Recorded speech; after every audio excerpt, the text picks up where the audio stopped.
बिस्मिल्लाहिर्रहमानिर्रहीम। आज का टॉपिक है how to prove converse of Pythagoras theorem. तो कन्वर्स ऑफ पाइथागोरस थ्योरम आज हम प्रूव करने जा रहे हैं। कन्वर्स ऑफ पाइथागोरस थ्योरम समझने के लिए लाजमी है कि पहले आपको पाइथागोरस थ्योरम पता हो, क्योंकि पाइथागोरस थ्योरम आपको अगर पता नहीं होगा, उसकी समझ नहीं होगी, तो फिर आपको उसका कन्वर्स समझ नहीं आएगा। तो पहले मैं डिस्कस करता हूँ पाइथागोरस और उसके बाद फिर हम इसके कन्वर्स पे आ जाएंगे। सपोज आपके पास एक ट्राइंगल है, राइट एंगल ट्राइंगल ABC। इसमें एंगल C जो है ये 90 का है। अब आपको पता है कि जो ट्राइंगल राइट होती है उसके तीनों साइड्स के नाम होते हैं। राइट एंगल के ऑपोजिट जो साइड होती है इसे आप हाइपोटेन्यूज कहते हैं। तो AB हाइपोटेन्यूज है। सपोज कर लेते हैं ये C है, इसकी लेंथ C है, और ये वाला BC जो होगा ये बेस होगा, और सपोज कर लेते हैं इसकी लेंथ जो है वो A है। सिमिलरली ये जो AC है ये क्या होगा, परपेंडिकुलर होगा, तो इसकी लेंथ हम सपोज कर लेते हैं स्मॉल b। तो ये एक राइट एंगल ट्राइंगल है जिसमें हाइपोटेन्यूज C हो गया, बेस A हो गया, और परपेंडिकुलर क्या हो गया, B हो गया। अब पाइथागोरस थ्योरम क्या कहता है? पाइथागोरस थ्योरम ये कहता है कि अगर कोई ट्राइंगल राइट हो, यानी उसमें एक एंगल 90 का हो, तो उसमें हाइपोटेन्यूज का स्क्वायर लाजमन इक्वल आएगा बेस का स्क्वायर प्लस परपेंडिकुलर का स्क्वायर। तो ये जो है C square is equal to A square plus B square, this is called Pythagoras theorem. लेकिन इसके लिए शर्त ये है कि ट्राइंगल कौन सी हो, ट्राइंगल आपके पास राइट हो। तो अगर राइट ट्राइंगल नहीं है तो फिर ये चीज़ होल्ड नहीं करती। अब इसको उल्टा कर दें, अगर किसी ट्रायंगल में ये इक्वेशन होल्ड कर जाए C square is equal to A square plus B square, यानी आपके पास एक ऐसी ट्रायंगल आ जाए जिसमें एक बड़ी साइड C है, फिर एक साइड A है और एक साइड B है। अगर इस ट्रायंगल में C का स्क्वायर बराबर आ जाए A का स्क्वायर प्लस B का स्क्वायर, तो ये जो ट्रायंगल होगी ये लाजमी राइट होगी, यानी इसका एक एंगल लाजमी कितने का होगा, 90 का होगा। तो ये एक पाइथागोरस थ्योरम का कन्वर्स हो गया। पाइथागोरस थ्योरम में ट्रायंगल कैसी होती है, राइट होती है। अगर ट्रायंगल राइट हो तो फिर क्या होता है, फिर C स्क्वायर बराबर होता है A square plus B square. लेकिन अगर किसी ट्रायंगल में C का स्क्वायर बराबर आ जाए A square plus B square, तो वो वाली ट्रायंगल फिर कौन सी होगी, वो लाजमन राइट होगी। इसमें C से मुराद जो है वो सबसे बड़ी साइड है। तो ये जो चीज़ है ना कि अगर किसी ट्रायंगल में एक साइड का स्क्वायर बाकी दो साइडों के स्क्वायर के सम के इक्वल आ जाए तो वो ट्रायंगल राइट होगी। इसी चीज़ को हम कहते हैं कन्वर्स ऑफ पाइथागोरस थ्योरम, और इसी को आज हमने प्रूव करना है। सबसे पहले इसकी स्टेटमेंट हम पढ़ते हैं। If the square of the length of this longest side of a triangle is equal to the sum of the squares of the other two sides, then triangle is right triangle. यानी अगर किसी triangle में आपके पास जो सबसे बड़ी side है उसका स्क्वायर छोटी साइडों के स्क्वायर के सम के इक्वल आ जाए तो फिर वो ट्रायंगल क्या होगी, वो ट्रायंगल राइट होगी। सपोज कर लेते हैं हमारे पास एक ट्रायंगल है ABC। तो हम प्रूव ये करते हैं कि ये ट्रायंगल राइट है, और इसके लिए गिवन क्या है कि इसकी जो सबसे बड़ी साइड है उसका स्क्वायर दो छोटी साइडों के स्क्वायर के सम के इक्वल है। यानी कि गिवन आप क्या लिखेंगे, सबसे पहले आप लिखेंगे गिवन। तो गिवन में आप लिखेंगे सबसे बड़ी साइड इसकी सपोज कर लेते हैं AB है, तो आप लिखेंगे AB का स्क्वायर बराबर आ जाएगा BC का स्क्वायर प्लस AC का स्क्वायर। ये चीज़ गिवन है कि ये ऐसी ट्रायंगल है जिसमें बड़ी साइड का स्क्वायर दो छोटी साइडों के स्क्वायर के सम के इक्वल है। अगर ऐसे हो तो फिर प्रूव हमने क्या करना है, प्रूव हमने ये करना है, टू प्रूव आप लिखेंगे, प्रूव हमने ये करना है कि ये जो ट्रायंगल है ये क्या है जी, ये राइट है। और किस एंगल पे राइट है, एंगल C पे। तो आप लिखेंगे triangle ABC is right at angle B, at angle C, sorry. तो ये आपका प्रूव हो गया। अब गिवन है कि बड़ी साइड का स्क्वायर दो छोटी साइडों के स्क्वायर के सम के इक्वल है। प्रूव हमने क्या करना है कि ये ट्रायंगल कौन सी है, ये ट्रायंगल राइट एंगल ट्रायंगल है। और किस एंगल पे ये राइट है, एंगल C पे। नेक्स्ट इसके बाद है कंस्ट्रक्शन। तो आप लिखेंगे कंस्ट्रक्शन।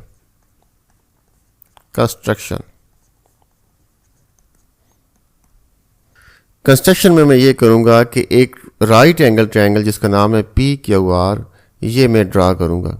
लेकिन मैं ये किस तरह ड्रा करूँगा, इसमें ये जो PR है मैं किसके इक्वल ले रहा हूँ, AC के इक्वल ले रहा हूँ। यानी जितनी लेंथ AC की है उतनी ही लेंथ किसकी है, PR की। ये AC के मुताबिक मैंने PR ले लिया। और नेक्स्ट जितनी लेंथ BC की है उतनी लेंथ मैंने RQ की ले ली। यानी BC अगर 4 सेंटीमीटर है तो RQ भी कितना होगा, 4 सेंटीमीटर होगा। तो ये दो साइडें जो मैंने बनाई PR और RQ, वो मैंने किसके इक्वल बनाई, PR मैंने AC के इक्वल बनाई और RQ मैंने किसके इक्वल बनाई, BC के इक्वल बनाई। जबकि एंगल R मैंने कितना बनाया, 90 डिग्री का। तो कंस्ट्रक्शन में आप क्या करेंगे, एक राइट एंगल ट्रायंगल बनाएंगे जिसकी दो साइडें जो हैं वो इस पहली जो ट्रायंगल है ABC इसके इक्वल होंगी। और वो दो साइडें कौन सी हैं, PR बराबर है AC के और RQ बराबर है BC के। तो ये कंस्ट्रक्शन आप करेंगे। अब कंस्ट्रक्शन में आप क्या लिखेंगे, आप लिखेंगे कंस्ट्रक्ट अ ट्रायंगल, इसका नाम क्या है, PQR, इन सच अ वे। ये ट्रायंगल हमने किस तरह बनाई, इसकी जो PR साइड है वो हमने किसके इक्वल ली, AC के इक्वल ली, नंबर 1। नंबर 2 पे हमने क्या किया, इसकी जो RQ साइड है, ये वाली साइड RQ, ये किसके इक्वल ली, BC के। तो ये बराबर आ गई BC के। और नंबर 3 पे हमने क्या किया कि इस ट्रायंगल का जो एंगल R है ये हमने कितने का लिया हुआ है, ये 90 का लिया हुआ है। तो ये आपने कंस्ट्रक्शन में लिखना है सारा। अब हम कन्वर्स पाइथागोरस थ्योरम को प्रूव कैसे करेंगे। देखिए, अगर हम किसी तरह साबित कर दें कि ये दोनों ट्रायंगल्स आपस में क्या है, कांग्रुएंट है। अगर कांग्रुएंट साबित हो जाए तो फिर ये राइट है तो ये भी क्या हो जाएगी, राइट हो जाएगी। तो सिंपल हमने क्या करना है, इन दोनों ट्रायंगल्स को आपस में कांग्रुएंट हमने साबित करना है। प्रूफ शुरू करते हैं। आप लिखेंगे प्रूफ। आप प्रूफ में सबसे पहले देखें ये PRQ कौन सी ट्रायंगल है, राइट है, इसका एक एंगल 90 का है। अगर ये राइट है तो फिर इस पे पाइथागोरस थ्योरम आप अप्लाई करें। पाइथागोरस थ्योरम के मुताबिक क्या होता है, हाइपोटेन्यूज का स्क्वायर बराबर होता है बेस का स्क्वायर प्लस परपेंडिकुलर का स्क्वायर। तो PQR ट्रायंगल चूंकि राइट है तो इस पे पाइथागोरस थ्योरम लगता है। तो पाइथागोरस थ्योरम के मुताबिक फिर आप लिखें हाइपोटेन्यूज का स्क्वायर, यानी कि PQ का स्क्वायर, इसमें हाइपोटेन्यूज क्या है, PQ। तो ये किसके इक्वल आएगा, बेस का स्क्वायर यानी कि RQ का स्क्वायर, RQ का square plus perpendicular square, perpendicular PR है तो PR का स्क्वायर। ये हो गया जी। अब चेक करें आपके पास जो PR है वो किसके इक्वल है, वो AC के इक्वल है। तो PR की जगह पे आपने AC लिखना है और RQ किसके इक्वल है, BC के इक्वल है। तो RQ की जगह पे आपने BC लिखना है। तो दिस इम्प्लाई PQ का स्क्वायर किसके इक्वल आ जाएगा, RQ का स्क्वायर, और RQ की जगह पे लिखना है BC प्लस RQ का स्क्वायर है तो BC का स्क्वायर होगा। PR का स्क्वायर, तो PR किसके इक्वल है, AC, तो ये आ गया AC के स्क्वायर। और इसकी आप रीज़न लिखें कि ये आपने कैसे लिखा, ये कंस्ट्रक्शन के मुताबिक है। रीज़न इसकी कंस्ट्रक्शन आ गई। इसको इक्वेशन नंबर 1 का नाम आप दे दें। ये इक्वेशन नंबर 1 आ गई। अब ज़रा एक मिनट आप अपना गिवन देखें कि आपको गिवन क्या है। गिवन में ये है कि AB का स्क्वायर बराबर है BC का स्क्वायर प्लस AC का स्क्वायर। ये आपको गिवन भी है क्योंकि ये वाली जो ट्रायंगल है इसमें गिवन है कि इसकी एक जो बड़ी साइड है उसका स्क्वायर दो छोटी साइडों के स्क्वायर के सम के इक्वल है। तो ये आपने गिवन में लिखा हुआ है। तो अभी नेक्स्ट अगले स्टेप में ये गिवन आप लिखें। तो नेक्स्ट हम लिखने लगे हैं गिवन। तो आप लिखें आल्सो AB का स्क्वायर किसके इक्वल है जी, BC का स्क्वायर प्लस AC का स्क्वायर। इसको इक्वेशन नंबर 2 का नाम दे दें। अब इक्वेशन 1 और 2, अच्छा इसकी रीज़न क्या लिखेंगे, गिवन। ये गिवन हो गया। अब 1 और 2 को ज़रा कंपेयर करें। देखें बी सी का स्केयर प्लस ए सी का स्केयर किसके इक्वल आ रहा है, पी क्यू का स्केयर। और यही चीज़ 2 में देखें बी सी का स्केयर प्लस ए सी का स्केयर ये किसके इक्वल आ रहा है, ए बी का स्केयर। मतलब कि पी क्यू का स्केयर जिसके इक्वल है उसी के इक्वल ए बी का स्केयर है। मतलब पी क्यू के स्केयर और ए बी के स्केयर की वैल्यूज़ आपस में क्या है, इक्वल है। ये दोनों एक ही चीज़ के इक्वल है। इसका मतलब है ये दोनों आपस में क्या होंगे, इक्वल होंगे। तो आप लिखें पी क्यू का स्केयर इक्वल आ गया ए बी का स्केयर। इसकी रीज़न आप लिखेंगे फ्रॉम 1 and 2, फ्रॉम 1 and 2। 1 और 2 से आपने क्या साबित किया कि पी क्यू का स्केयर इक्वल हो गया ए बी का स्केयर, क्योंकि ये दोनों एक ही चीज़ के इक्वल है। पी क्यू का स्केयर किसके इक्वल है, बी सी का स्केयर प्लस ए सी का स्केयर। और ए बी का स्केयर किसके इक्वल है, बी सी का स्केयर प्लस ए सी का स्केयर। तो ये दोनों एक ही चीज़ के इक्वल है, तो ये दोनों आपस में भी क्या होंगे, इक्वल होंगे। अब नेक्स्ट स्टेप में अगर स्केयर इक्वल हो तो दोनों तरफ से स्केयर ख़त्म कर दें। पी क्यू बराबर किसके आ गया, ए बी के। मतलब आप दोनों तरफ स्केयर रूट ले लें। जब स्केयर रूट आप लेंगे, अगर इसका स्केयर रूट आप लें दोनों तरफ, इधर भी लें, तो स्केयर रूट कैंसिल हो जाएंगे और आपके पास क्या आ जाएगा, पी क्यू बराबर ए बी। अब आपने साबित कर दिया कि ये जो दो ट्रायंगल्स हैं इनके एक एक साइड और भी इक्वल है, पी क्यू और ए बी। ये पी क्यू है, ये इक्वल किसकी आ गई, ए बी की।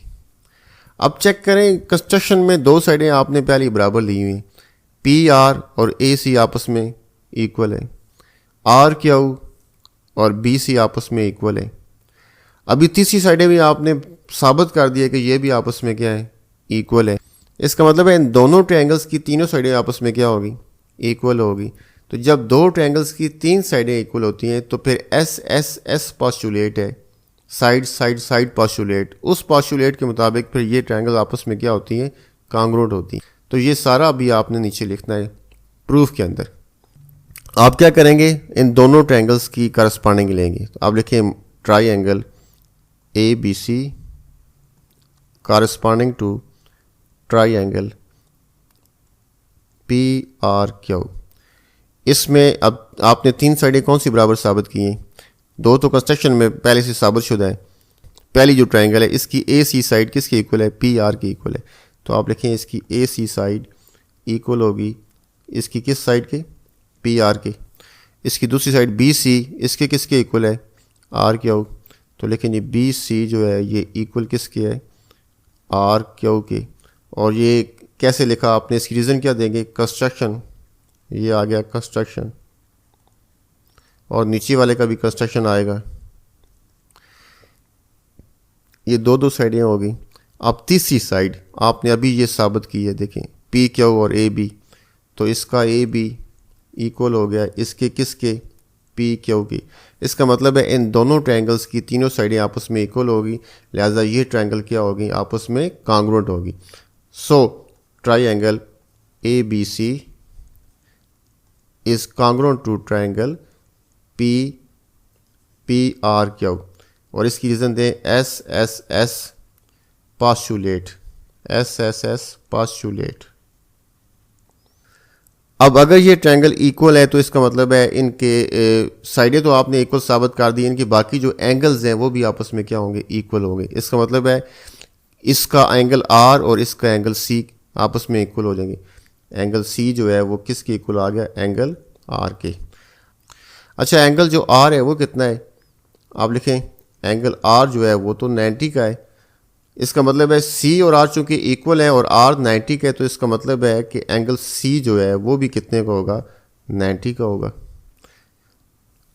अब ये एंगल आपने प्रूव कर दिया 90 का।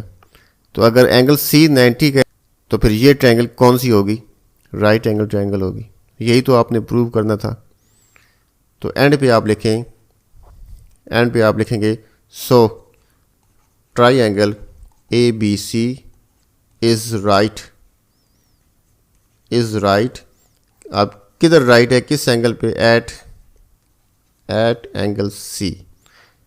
और यही आपका रिक्वायर्ड प्रूफ था। End of lesson. अल्लाह हाफिज़।